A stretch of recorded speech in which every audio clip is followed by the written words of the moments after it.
Good morning, students. Myself Nisha. So, in these videos, we have started the business studies of class 12. So, one by one, we have completed all the units. So, in this video, we have started the unit 1, that is nature and significance of management.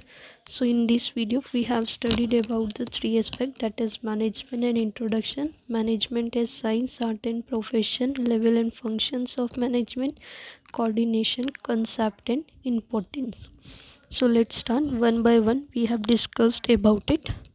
Meaning of management: it refers to the process of conducting a set of functions, planning, staffing, directing and controlling to get the work done in an efficient and effective manner. इसमें क्या बोला है कि management का मतलब क्या होता है, ये रेफर्स करता है, कंडक्ट करता है एक सेट ऑफ फंक्शंस को। वो कौन कौन से फंक्शंस हैं हमारे? प्लानिंग, स्टाफिंग, डायरेक्टिंग और controlling.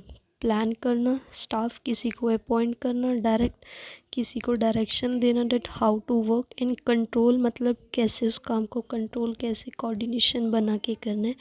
In set of functions को कंडक्ट करना और इन फंक्शंस को लेके जो है वो वर्क करना अपना एक एफिशिएंट और इफ़ेक्टिव मैनर में, उसको बोला जाता है मैनेजमेंट। ठीक है, आगे आते हैं इसके फीचर्स ऑफ मैनेजमेंट कि क्या क्या फीचर्स हैं मेरे मैनेजमेंट के। फर्स्ट आता है management is a goal oriented process. First इसमें management is a goal oriented process. Every organisation जो है वो सेटअप की जाती है बाय अप इटसेल्फ, खुद से ही रियलाइज़ करके कि मेरा क्या एक स्पेसिफिक गोल है। उस गोल को ध्यान पर रख कर ही जो मैं है एक बिज़नेस स्टार्ट करती हूँ और उस बिज़नेस को कैसे जो है मैनेज करना है वो सारा देखना जो है एक फ़ीचर बन जाता है। फॉर एग्ज़ाम्पल, जो गोल है स्कूल का वो क्या होता है कि हाई क्वालिटी एजुकेशन प्रोवाइड करना, और कंपनी का जो मेन एम होता है वो तो मैक्सिमम प्रॉफिट अर्न करना। तो उनका कोई ना कोई एक स्पेसिफिक गोल है जिसको वो अचीव करते हैं with the help of management. तो इसको बोला जाता है मैनेजमेंट जो है वो हमारा एक गोल ओरिएंटेड प्रोसेस है। सेकेंड आता है इसमें management is all persuasive. Anything minus management is nothing और ज़ीरो। कि मैनेजमेंट में से कुछ भी माइनस कर दो, हमारे पास या तो ज़ीरो आएगा या नथिंग, कुछ भी नहीं आएगा। Here by anything we means all types of activities. Anything का मतलब है इसमें कि एनीथिंग जो माइनस कर रहे हैं उसका मतलब है कि चाहे वो बिज़नेस हो, चाहे वो हमारी नॉन बिज़नेस की एक्टिविटीज़ हो, कुछ भी माइनस करना। इफ़ वी डिडक्ट मैनेजमेंट, अगर हम मैनेजमेंट को डिडक्ट करते हैं हमारी इन एक्टिविटीज़ में से, जो रिज़ल्ट है वो उसका फेलियर होगा या फिर ज़ीरो होगा। इट मीन जो मैनेजमेंट है वो नेसेसरी है कंडक्ट करना एनी टाइप ऑफ एक्टिविटी को। तो हेंस ये जो है हमारा पर्सुएसिव और एक यूनिवर्सल है। थर्ड आता है इसमें मैनेजमेंट इज़ मल्टी डायमेंशनल। कि मैनेजमेंट जो है वो हमारी मल्टी डायमेंशनल है। थ्री तरह की डायमेंशन है। फर्स्ट है management of work. Every organisation जो है वो एस्टेब्लिश की जाती है कि वो काम करे सेम वर्क को, लाइक जैसे स्कूल प्रोवाइड कर रहा है एजुकेशन, हॉस्पिटल जो है वो ट्रीट कर रहा है अपने पेशेंट्स को, या फैक्ट्री जो है वो प्रोड्यूस कर रही है गुड्स को, या कुछ भी हो सकता है। Of this no work can be completed, कोई भी काम कंप्लीट नहीं हो सकता सेटिस्फैक्ट्री विदाउट मैनेजमेंट के। ठीक है, फिर आता है मैनेजमेंट ऑफ पीपल। कि अगर मुझे मैनेज करना है पीपल को, to deal with the people having different needs, कि हर एक पीपल की डिफरेंट नीड्स हैं, डिफरेंट जो है उनका इंटरेस्ट है, उनके साथ डील करने के लिए भी मुझे मैनेजमेंट की ज़रूरत होगी। फोर्थ आता है management is a continuous process. कि मैनेजमेंट जो है वो एक प्रोसेस नहीं है, ये जो है परफॉर्म की जाती है एक ही बार फॉर ऑल के लिए, बट ये कॉन्टीन्यूस प्रोसेस है। फंक्शन ऑफ मैनेजमेंट कौन कौन से होते हैं हमारे, जैसे कि planning, organising, staffing, directing, controlling. ये कॉन्टीन्यूसली जो है इनकी ज़रूरत पड़ती है और कॉन्टीन्यूसली जो है इनको डन किया जाता है, तो इसलिए इसको बोला जाता है कि मैनेजमेंट जो है वो एक कॉन्टीन्यूस प्रोसेस है। ये फंक्शन जो है वो साइमल्टेनियसली परफॉर्म किए जाते हैं बाय ऑल द मैनेजर्स के लिए, बाय ऑल द टाइम, हर टाइम पर जो है साइमल्टेनियसली परफॉर्म किए जाएंगे, इसलिए ये जो है एक कॉन्टीन्यूस प्रोसेस है। फिफ्थ पॉइंट आता है इसमें, management is a group activity. कि मैनेजमेंट जो है वो हमारी एक ग्रुप एक्टिविटी है। कैसे? In order to realise its goal the organisation has to do different activities. कि रियलाइज़ करना कि हमारा गोल क्या है, तो ऑर्गेनाइजेशन जो है वो डिफरेंट एक्टिविटीज़ करते, जैसे कि परचेज़ करना, सेल करना, मैन्युफैक्चरिंग करना या फाइनेंस का कुछ भी। तो एक सिंगल पर्सन जो है वो इन सब एक्टिविटीज़ को सक्सेसफुली डन नहीं कर सकता। तो इसीलिए हमें हर एक फंक्शन को परफॉर्म करने के लिए अलग अलग पीपल्स की ज़रूरत पड़ती है। तो इसीलिए बोला जाता है कि मैनेजमेंट जो है एक ग्रुप एक्टिविटी है। एक अकेला बंदा उस चीज़ को नहीं चला सकता, उसमें पूरा ग्रुप जो है वो मिलके काम करता है। सिक्स्थ पॉइंट आता है इसमें, management is a dynamic function. कि every organisation get set up in the changing environment in survive. कि हर एक ऑर्गेनाइजेशन जो सेटअप की जाती है वो इन्वायरमेंट और उसके सर्वाइव के अकॉर्डिंग जो है वो चेंज होती रहती है। तो जो सेवरल कॉन्स्टिट्यूट्स हैं मेरे इन्वायरमेंट के, नेमली सोशल या फिर पॉलिटिकल या फिर इकोनॉमिक, जो कॉन्टीन्यूसली चेंज होते रहते हैं इन्वायरमेंट, तो उन सब को ओवरकम करने के लिए जो चेंज का होना जो है वो सक्सेसफुल है। और द मैनेजमेंट जो है वो एक इफ़ेक्टिव चेंज लेके आती है अपने गोल्स और पॉलिसीज़ में। लास्ट पॉइंट आता है इसमें, management is an intangible force. Management is such a force. Management जो है एक वो फोर्स है जिसको हम ना तो देख सकते ना ही उसकी प्रेजेंस को फील कर सकते हैं। जब हमारे गोल्स जो है ऑर्गेनाइजेशंस के वो हमें रियलाइज़ होने शुरू हो जाएंगे अकॉर्डिंग विद इट्स प्लान्स क्या हैं हमारे, कि एम्प्लॉयज़ मेरे हैप्पी हैं। कि मैनेजमेंट जब मेरा एक गोल है कंपनी का वो अचीव होने लग जाता है, धीरे धीरे मुझे रियलाइज़ हो रहा है कि ये मेरा गोल जो है अचीव होने वाला है, कि प्लान्स जो है वो मेरे अकॉर्डिंग चल रहे हैं, जो एम्प्लॉयज़ है वो मेरे हैप्पी हैं। तो so we can say that the management of the organisation जो है वो गुड है, ताकि मुझे अपने गोल जो हैं वो अच्छे से दिख रहे हैं। तो इसलिए मैनेजमेंट जो है वो एक इंटेंजिबल फोर्स होता है। ये थे इसके फीचर्स, आई होप आपको समझ आए होंगे। अब नेक्स्ट है इसमें कि ऑब्जेक्टिव्स क्या है मैनेजमेंट के। इसके तीन ही ऑब्जेक्टिव है, organisational objective, social objective and personal objective. So in first, organizational objective, it refers to the utilization of human and physical resources available in the organization considering the interest of all the stakeholders।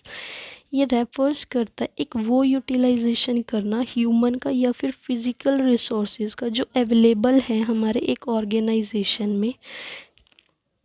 For example, जैसे कि हमारे honours, employees, customer, government, इन सब का एक पूरी तरह से properly utilise कर लेना, ताकि मेरा ऑर्गेनाइजेशन का जो मेन ऑब्जेक्टिव है वो अचीव हो सके। ठीक है, इसमें 3 पॉइंट्स आते हैं। ऑर्गेनाइजेशन ऑब्जेक्टिव को अचीव करने के लिए हमें सर्वाइवल, प्रॉफिट और ग्रोथ, इन तीनों चीज़ों को ध्यान देना पड़ेगा। First, survival. एवरी बिजनेस जो है वो चाहता है कि वो बहुत लंबा चले। सो द मैनेजमेंट जो है वो पॉजिटिव डिसीजन लेती है with regards to different business activities को, और वो इंश्योर करती है कि दैट बिजनेस जो है वो मेरा लॉन्ग टाइम के लिए चले। सेकंड आता है इसमें प्रॉफिट। प्रॉफिट जो है बहुत ही इम्पॉर्टेंट रोल प्ले करता है मेरे फेस करने के लिए बिज़नेस में जो भी हैज़ार्ड्स आ रहे हैं, या फिर सक्सेसफुली रन करने के लिए मेरी बिज़नेस की एक्टिविटीज़ को। So it must be insured. तो ये इंश्योर्ड करना ज़रूरी है बाय द मैनेजमेंट की जो एडिक्वेट प्रॉफिट है वो मुझे अर्न हो रहा है मेरे बिज़नेस से या नहीं। थर्ड आता है इसमें पॉइंट, ग्रोथ। कि एवरी बिज़नेस जो है वो चाहता है कि उसकी ग्रोथ हो, कि वो ग्रो करे। तो मैनेजमेंट जो है वो इंश्योर करता है कि मेरे बिज़नेस की ग्रोथ हो, और ग्रोथ को मैं मेजर करती हूँ अपनी सेल्स में, या मेरे नंबर ऑफ़ एम्प्लॉयज़ कितने हैं, प्रोडक्ट क्या है, कैपिटल में कितनी इन्वेस्टमेंट है। इफ़ ऑल दिस, अगर ये मुझे जो है मेरे बढ़ते ट्रेंड के साथ दिख रहे हैं, तो इसमें मेरी ग्रोथ का होना भी नेसेसरी है। सेकंड आता है इसमें social objective. It refers to the considering of the interest of the society during managerial activities. ये रेफर्स करता है कि मेरी क्या कंसिडरेशन है, मेरा क्या इंटरेस्ट है ऑफ द सोसाइटी के लिए ड्यूरिंग मेरी मैनेजरियल एक्टिविटीज़ के अंदर। एक ऑर्गेनाइजेशन जो है वो एस्टैब्लिश की जाती है इन अ सोसाइटी, और वो रन की जाती है थ्रू द रिसोर्सेज में जो मेड अवेलेबल होती हैं by the society. So that is why it become, ये जो है मेरी रिस्पॉन्सिबिलिटी बन जाती है एवरी ऑर्गेनाइजेशन की, वो सोशली बेनिफिट्स भी करें।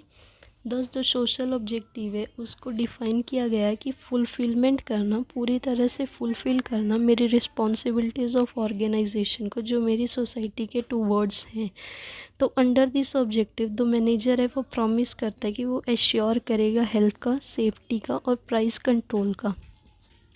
तो मेन जो मेरे सोशल ऑब्जेक्टिव है मैनेजमेंट की, उसमें क्या इंक्लूड होता है? फर्स्ट होता है इसमें to make available employment opportunities, कि एम्प्लॉयमेंट अपॉर्चुनिटीज़ अवेलेबल कराना सोसाइटी के लिए। सेकंड है to safe environment for getting polluted, कि सेफ इन्वायरमेंट देना ताकि पॉल्यूटेड ना हो। थर्ड आता है कंट्रीब्यूट करना इन इम्प्रूविंग में लिविंग स्टैंडर्ड में, कि मेरा जो स्टैंडर्ड ऑफ लिविंग है उसको मैं इम्प्रूव कर सकूँ। फिर इसमें लास्ट ऑब्जेक्टिव आता है मेरा personal objective. It refers to the objective to the determined with respect to the employees of the organizations, की organization का जो भी एक पर्सनल ऑब्जेक्टिव है उसको जो है अचीव करना, उसको बोला जाता है पर्सनल ऑब्जेक्टिव। एवरी ऑर्गेनाइजेशन जो है वो एक ग्रुप ऑफ पीपल होता है, हैविंग डिफरेंट नेचर होता है सबका। तो ईच पीपल जो है वो एक पार्ट बन जाता है मेरे ऑर्गेनाइजेशन का, और वो फुलफ़िल करता है मेरी थ्री नीड्स को। फर्स्ट है मेरी फाइनेंशियल नीड, सोशल नीड और higher level need. Financial need क्या है मेरी? ये दीज पीपल जो है वो एक्सेप्ट करते हैं कॉम्पिटिटिव सैलरी एंड अदर जो है वो पर्क करते हैं एक ऑर्गेनाइजेशन के। तो सोशल ऑब्जेक्टिव क्या होता है मेरा? दीज पीपल जो हैं वो चाहते हैं, वांट टू गेट रिकॉग्निशन मिले फ्रॉम देयर पीयर्स से। थर्ड आता है इसमें high level needs, these people want to get, वो लोग क्या चाहते हैं कि उन्हें सफिशेंट अपॉर्चुनिटी मिले उनकी पर्सनल डेवलपमेंट के लिए। तो management has to effect balance, management जो है वो बैलेंस बना के रखता है बिटवीन पर्सनल और ऑर्गेनाइजेशनल गोल्स के बीच में, in order to establish harmony. तो ये मेरे इसके थ्री ऑब्जेक्टिव्स थे। सो आई होप आपको ये समझ आया होगा। नेक्स्ट है इसमें इम्पोर्टेंस ऑफ मैनेजमेंट, कि मेरी मैनेजमेंट की क्या इम्पोर्टेंस है। फर्स्ट आता है management helps in achieving group goals. Needless to say that it is a goal-oriented activity. To achieve group goal, a manager give proper direction to the efforts of his subordinates. एक business को manager चला रहा है तो manager जो है हर एक employees पर जो है, हर एक सबऑर्डिनेट्स पर जो है अपने एफर्ट्स डालेगा, उनको डायरेक्शन देगा ताकि जो उनका ग्रुप का गोल है वो अचीव हो सके। सेकेंड आता है इसमें मैनेजर इंक्रीजेज एफिशिएंसी, और manager increases efficiency through the optimum utilisation of all the resources such as man, machine, material और मनी। कि मेरी एफिशिएंसी कैसे इंक्रीज़ होगी? जब मैं अपने के सारे रिसोर्सेज को प्रॉपरली यूटिलाइज़ करूँगी। कौन से रिसोर्सेज? मैन का प्रॉपर यूटिलाइज़ करूँ, मशीन का, मटेरियल का, मनी का, हर एक चीज़ को प्रॉपर यूटिलाइज़ करूँगी, तो उससे मेरी मैनेजमेंट की जो एफिशिएंसी है वो इंक्रीज़ हो जाएगी। थर्ड आता है इसमें management creates a dynamic organisation. Every organisation जो है वो वर्क करती है एवर चेंजिंग इन्वायरमेंट के साथ, कि वो इन्वायरमेंट जो है वो कभी भी चेंज हो सकता है। तो फेस करने के लिए चेंजिंग इन्वायरमेंट को मैनी चेंज की ज़रूरत पड़ती है एक ऑर्गेनाइजेशन में एज वेल। ठीक है, बट पीपल जो है वो रेजिस्ट करते हैं चेंजेस को। मैनेजर जो है वो क्रिएट कर देता है एक फेवरेबल इन्वायरमेंट थ्रू इंट्रोड्यूस करता है वो अपने एम्प्लॉयमेंट को, कि बेनिफिट्स क्या होंगे उसको अडेप्ट करने के लिए उन चेंजेस को। तो इसलिए बोला जाता है कि मैनेजमेंट जो है वो एक डायनेमिक ऑर्गेनाइजेशन को क्रिएट करता है। फोर्थ पॉइंट आता है इसमें management help in achieving personal objective. Every employee का जो है वो चाहता है कि उन्हें सुटेबल रेमुनरेशन मिले, शेयर्स में से शेयर मिले इन प्रॉफिट्स में से, और वो पार्टिसिपेशन कर सके मैनेजमेंट में या प्रमोशन कर सके। सो इन दिस, ये जो है उसके एक पर्सनल ऑब्जेक्टिव होता है। तो इन ऑब्जेक्टिव्स को कैन ओनली बी अचीव, तभी अचीव किया जाता है if they work while using their full abilities. जब वो अपनी एबिलिटी को फुल यूज़ कर लेंगे तभी उनके ये ऑब्जेक्टिव्स जो हैं वो अचीव हो सकते हैं। तो मैनेजमेंट जो है वो एम्प्लॉयज़ की हेल्प करता है थ्रू मोटिवेशन करके या गुड लीडरशिप या फिर ओपन कम्युनिकेशन करके उनके साथ उनका जो पर्सनल ऑब्जेक्टिव है वो भी अचीव करने में हेल्प करते हैं। लास्ट पॉइंट आता है इसमें management helps in the development of society, कि मैनेजमेंट के पास जो है कुछ रिस्पॉन्सिबिलिटीज़ होती हैं टुवर्ड्स अ सोसाइटी। तो मैनेजर जो है वो फुलफ़िल करता है अपनी सोशल रिस्पॉन्सिबिलिटीज़ को और हेल्प करता है सोसाइटी की डेवलपमेंट के अंदर। तो दीज रिस्पॉन्सिबिलिटीज़ जो हैं वो इंक्लूड होती है, प्रोवाइड करती है हमें एम्प्लॉयमेंट की अपॉर्चुनिटीज़, प्रिवेंट करती है हमारे इन्वायरमेंट को ताकि वो पॉल्यूट ना हो सके, और अवेलेबल कराती है उन्हें गुड क्वालिटी के प्रोडक्ट्स एट रीज़नेबल प्राइस पर। तो इसलिए with the help of management जो मेरी सोसाइटी की डेवलपमेंट है वो भी हो जाती है। तो ये थे इसके 5 इम्पॉर्टेंस। सो आई होप आपको इसकी इम्पोर्टेंस समझ आ गई होंगी। एक बार हम दोबारा ओवरव्यू कर लेते हैं। हमने +2 की बिजनेस स्टडीज स्टार्ट किया, ये था हमारा यूनिट 1, ये है हमारा यूनिट नंबर 1, ठीक है, nature and significance of management. फिर हमने इसकी इन मीनिंग पढ़ा, मैनेजमेंट का मतलब क्या होता है, फिर फीचर्स थे उसके, ऑब्जेक्टिव, 3 ऑब्जेक्टिव है, ऑर्गेनाइजेशनल, सोशल एंड पर्सनल। फिर हमने इसकी इम्पोर्टेंस देखी। सो आई होप आपको ये समझ आ गया होगा। So in the next video we have continue the unit 1. So thank you so much. If you like it then please subscribe my channel, like, comment and share. Thank you.